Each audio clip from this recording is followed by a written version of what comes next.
Hey y'all, how are you doing? Just checking in to see how you're navigating these times of intensity, of ups and downs. I wanted to talk a little bit today about this period of time, which I think is a lot like we hear a lot the word purging. There is this purging, cleansing, detoxing. But for me, actually, one of the most important words that comes through with that is integration, because we're integrating all of the parts of us that we have fragmented and severed, and therefore make us feel like we're less whole and we're disconnected from source, we're disconnected from ourselves, we're disconnected from nature, we're disconnected from one another. And there was some crazy statistic, this was based in America, of just the amount of people that feel really lonely. And that loneliness is the equivalent of smoking like 12 cigarettes a day, like the effect on your body, they say. But it's an interesting one because when I heard that, it's like this, there's a big difference between loneliness and being on one's own, right? Feeling the comfort with solitude. And a lot of people don't feel comfortable in their own presence because of the fragmentation and the severing and the disconnection and all of these things. So the loneliness is also that it comes from we're not in our own inner home. And then, of course, if we're not, we live in such an nuclear pods and disconnected and with everything online. I mean, it's just increasingly becoming really a bit of a problem, right? And working around relationship a lot, seeing just how my clients are dealing with the whole dating world and dating apps and online dating, all of these things, and the kind of the very backwards nature of it. So everything is like we've been so pulled away from like home, right? So when I say that this is a process of integration, in order for us to come into wholeness, we have to accept and include and embrace and in love all parts of ourselves. So there's a lot of talk around the masculine and feminine, and it's something that I wrote about, God, 5-6 years ago now. And it's not just about leveling out the masculine and feminine, because we've primarily been in masculine overdrive, but a very unhealthy version of the masculine. So, a lot of people have been working on healing the feminine and the rise of the feminine. And when I say that, I don't mean the feminist movement. That's actually, to me, something that's very masculine and actually has its own levels of toxicity. And some people might not like me for saying that, but it's like if you dig into it, you'll see that what it did was produce a very masculine woman in the world. And there's not a woman that I don't know that doesn't feel like her masculine is in overdrive, most especially if she's single. A lot of people, when they come and they do the inner work, it's like they don't even know what their feminine looks like, feels like. So many couples are having intimacy issues because the polarity isn't there. Both men and women are in this over masculine drive. However, when I say over masculine drive, it is this kind of societal version of the masculine, which I wouldn't call pure, or I wouldn't call divine, or I wouldn't call natural. Because if we look at how the masculine is playing out, it's being played out in society through competition, like drive, ambition, get to the top. It's the hierarchy, right? Get to the top, succeed, make lots of money, have lots of followers, get lots of likes, compete with other people, achieve. You have to, get all these accolades for you to be good enough. And then actually it's never good enough, because there's always something more, right? The bar keeps on raising higher and higher and higher, being raised, I should say. So that's not the masculine in its true form, because the masculine in its true form can be very directive, can be a leader, right? But everything has to start from center. If it's an outside in and the masculine's not connected to his heart, we're in the kind of land of superficiality, right? And when we're in the land of superficiality because we're outside of our being, then we go to the shadow side of things, right? So the masculine, actually, what it's really best known for, when it's really in its true divine pure sense, is being the container.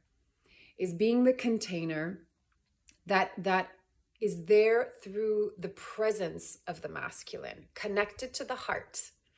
The masculine can reside within the heart, and then through courage, cœur, and the heart, it takes action. And it takes action not out of competition, but out of leadership, out of absolute care and service to what he loves, right? And when I say he, it can be men, but it can also be the masculine within us, which is not gender-based. So the masculine gives us that sense of safety. It gives us the sense of protection. It gives us the sense of leadership. You know, if I put it into the role of men and women, many women say they want to be led. It's not to take away the woman's power to lead, but she leads in a very, very different way. She leads through embodiment. She leads by being the well of wisdom, right? And the thing is that when we get into the healthy and pure forms of the masculine and feminine, it's not the hierarchy, it's the circle. The analogy I've always used personally for myself and in my work when it comes to relationship is like you're not like this, right? All like codependent and, you know, or like this, where you're trying to outpower the other. You hear this a lot in dating. It's like, who has the power? Oh, the ball's in his court, the ball's in her court. It's very competitive, right? And if you look at how children are indoctrinated into competition through sports, through competitive games, where if you've ever come across the book Free to Learn, they talk about how in tribes, there was no competition in games. You had to collaborate for the game to work, right? So we're really missing this in our culture. So when we look at relationship, as the analogy I use is two trees that are standing, growing side by side. They're sovereign, they're autonomous, they're authentic, they're steady, they're sturdy. Their roots can, you know, there's a whole system of roots under the ground of how they're all interconnected, and their branches can even interweave, but their trunk is solid. Their trunk is sovereign. And that's what interdependence is, right? Not like uber independence or codependence, but the interdependence that stands in the middle. So when the masculine and feminine within us can be in that divine form of being in their sovereignty and being in their authenticity, then what happens is collaboration. Then what happens is service to the other and service to all. And through that service, you also equally receive, because it's this mutual reciprocal flow of energy. You know, it's not trying to outdo, it's not tit for tat, it's not you owe me this. I remember there was somebody that was interviewing older couples on the street and was, you know, asking for relationship advice because they'd been married for a long time. And this one woman said, it's not 50-50. It's never 50-50. It's 100-100. Each person has to put in 100%. Because if it's 50-50, it's like, well, I'll do this, but then you have to do that. It's like, no, you give it your all and you will receive their all, right? I think we've been in such a culture of lack for so long that it's like, I'm afraid of losing my energy. I'm afraid of losing my time. I'm afraid of losing my money. I'm afraid of losing, you know, if I give you too much of this and you don't give back, then, and it's all coming from lack and from scarcity, right? Whereas if we came from the perspective of abundance, that there's this constant fountain of energy that allows us to give and receive, give and receive, and give and receive. And when we understand that unity comes through that unity is just naturally there, but it only can come when we're integrated on the inside. If we're fragmented, how can we feel unified, right? As one consciousness. So when, you know, these times are of purging, of detoxing, of cleansing, is really the healing, the inner healing of all of the fragmented parts that we neglected, or that we tucked away, or that we feel like the big one that comes up is shame. If there's any part of you that feels shame or you're ashamed of, this time is to really integrate that into your being through love, through acceptance, that there are no parts in you that you should ever get rid of. No parts, right? All of it deserves love. All of it deserves your attention, your loving attention, your care, your presence. All of it deserves to be seen, heard, and understood, right? And for it to exist. And often the things that we don't like about ourselves, we want to turn a blind eye to, and we want to get rid of because it makes us feel whatever icky or yucky or not good enough or not worthy enough. But like, ask yourself, how well has that worked for you? Have you ever gotten rid of what you don't like? No. You know, we have this throwaway society that's like, oh, this doesn't work, I'm going to throw it away. But where is a way? It's a landfill. It doesn't just poof, disappear, right? You can recycle things, you can upcycle things. And that's a really wonderful metaphor for how we transmute things. We transmute energy, we transmute emotions, we alchemize our belief systems. We can transform our identity, right? And when I say transform our identity, it's actually really just coming back to who we truly are, but it's peeling away all the layers of, you know, our hurt, our pain, our trauma, all of these things, but not because those are bad and we're trying to get rid of them. We're trying to integrate all of them into a state of wholeness, which is what and who we naturally are, right? So when we're in the divine feminine, the pure form of the feminine, she is the one that when there's the container, right? She can completely open herself up. She can surrender, which a woman really wants. You know, when you bring this into the act of making love, she wants to surrender. Her body physically is made to open up and take in the masculine. And one of the things that was beautiful that someone, I think it was Robert Grant that was talking about this, that you know, the masculine literally and energetically is held within the feminine. But what I loved is that, like, you know, the Russian dolls where they're kind of inside of each other, they get smaller and smaller and smaller. It's like, it's all of these concentric circles, right? So you have the masculine that is holding the container, right? That is you could say even outside of that is the container of love that holds everything.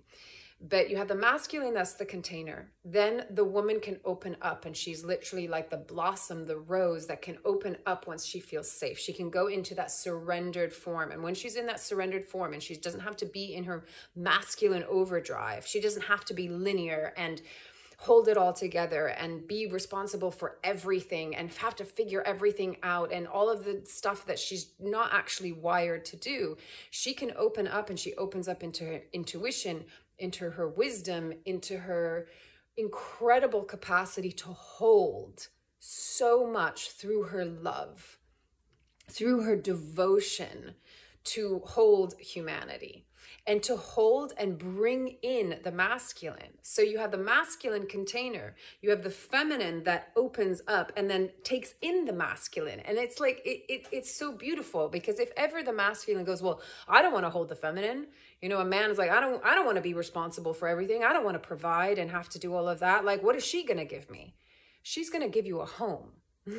She's going to take you into her being, both physically and emotionally and spiritually. And she is going to make you feel safe on an emotional, energetic level. You're going to make her feel safe on a physical level and emotional level, right?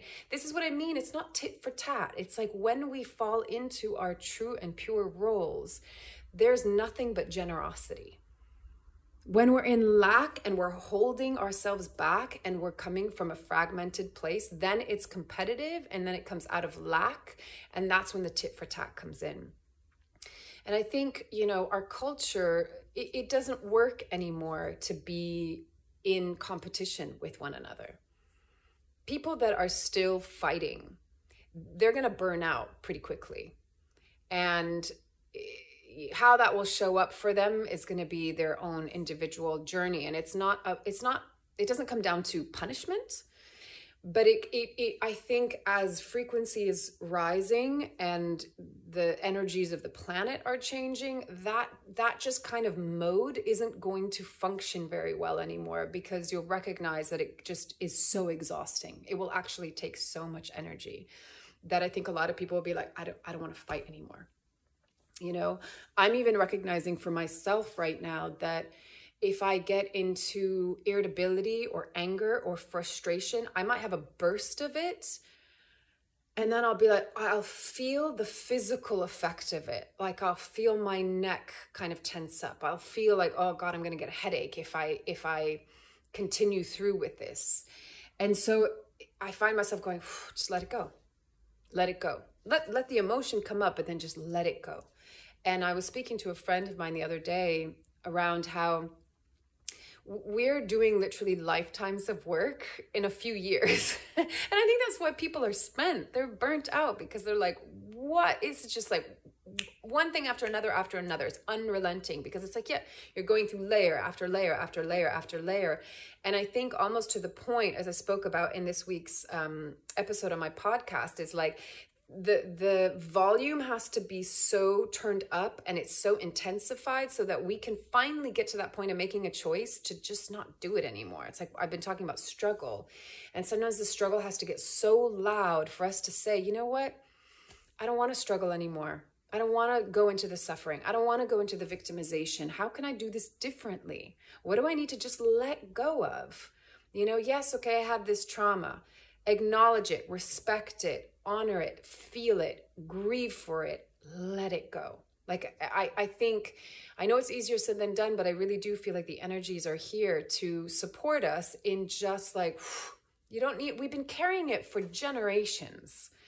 And a little bit of the work that I've been doing around, still figuring out the name for it, but kind of remote viewing somebody's soul and seeing how, what is going on for them in this moment, what that's tied into, and especially if it's ancestral, it's literally like cutting that cord so that we don't need to carry that down the line, right?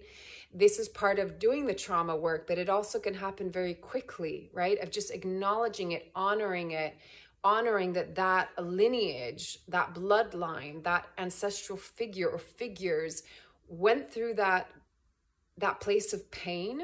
And so there's the acknowledgement of it. There's not like the shunning of it. It's the acknowledgement of it.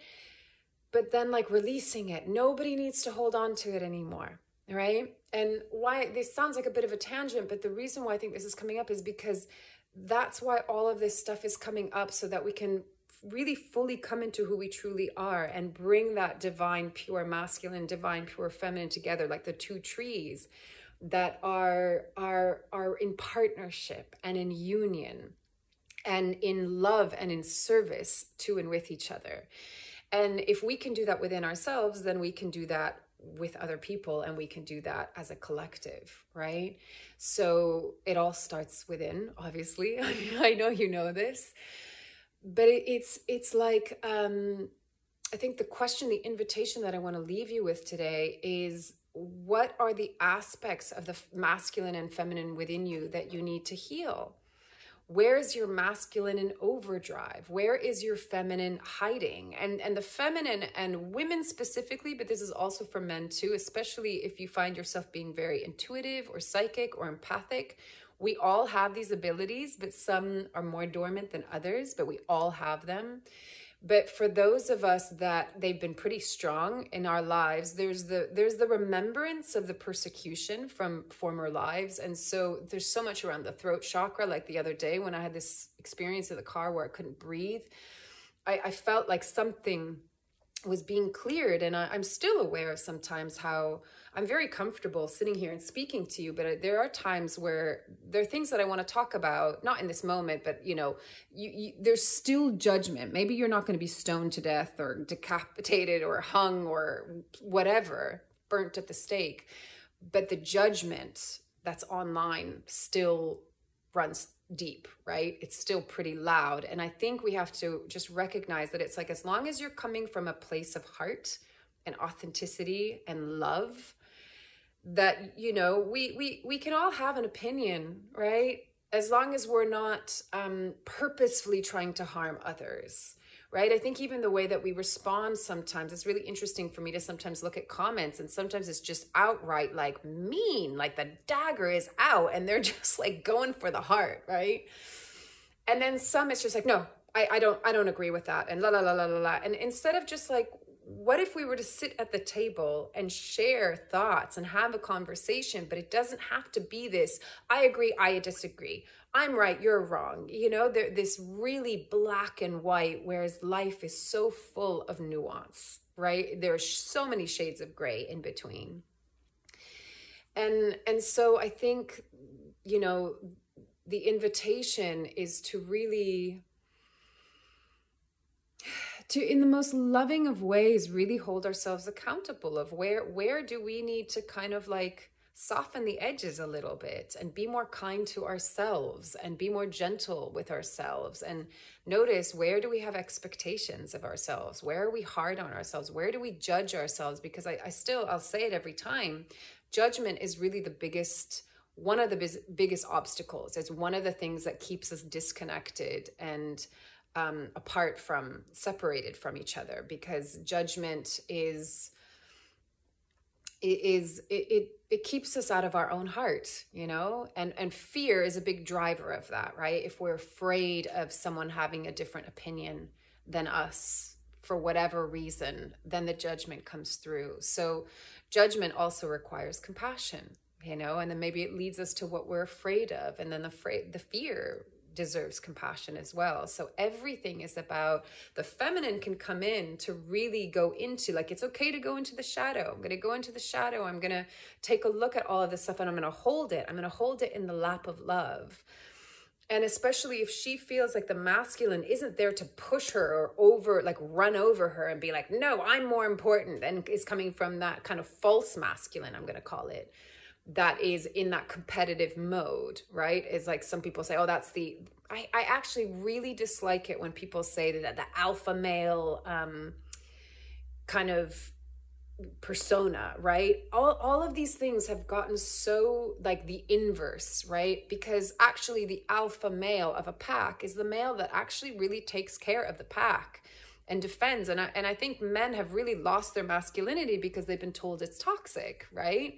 And alpha men are really bad because they've come out in the shadow form of it. They've come out as, yes, there's misogyny and narcissism and, you know, like power over. But remember what I said, the true masculine wants to be of service, wants to protect from love, from heart.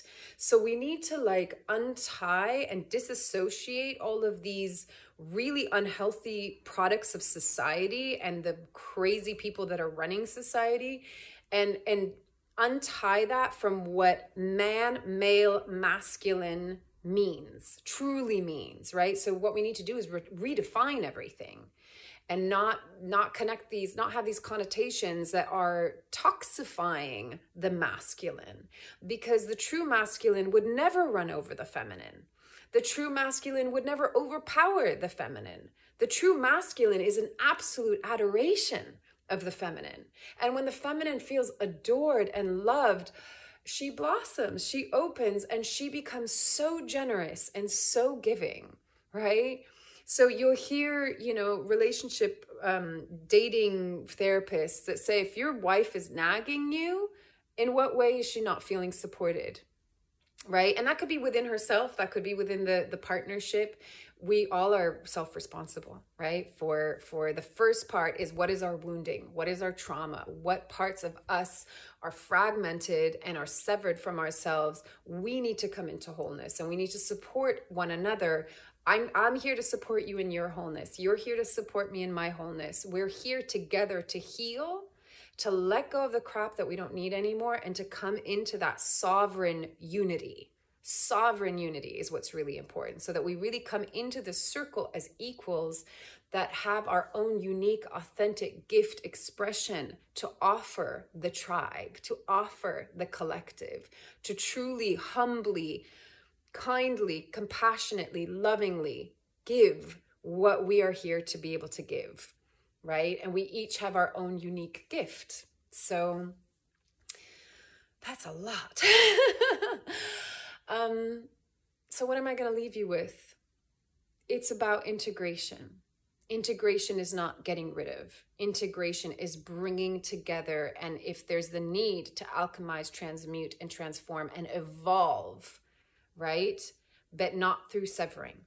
We need to collect all of the pieces of the puzzle to be able to put it together. And yes, there might be cracks. That's okay. You know, it's like the Leonard Cohen quote that, you know, the cracks are where the light gets in. And actually, I saw something really beautiful today. It was really rainy and cloudy and dark and misty. But somehow there was the tiniest sliver of a cloud that clearly was a little bit thin. And so I saw the pink of the sunrise come through. And it lasted about 5 seconds and then it disappeared. And I thought, isn't that a metaphor? Isn't that a beautiful metaphor that even in the darkest moments, the light will always shine through? So remember that. Remember your inner light. We're coming back into like reigniting the pilot light of who we truly are, the flame of our soul and our spirit, of our divinity, of the incredible beings that we are. But the integration has to come first, right? So I hope that helps. Take it or leave it, as always, as feels right for you, and loving you from afar. Bye.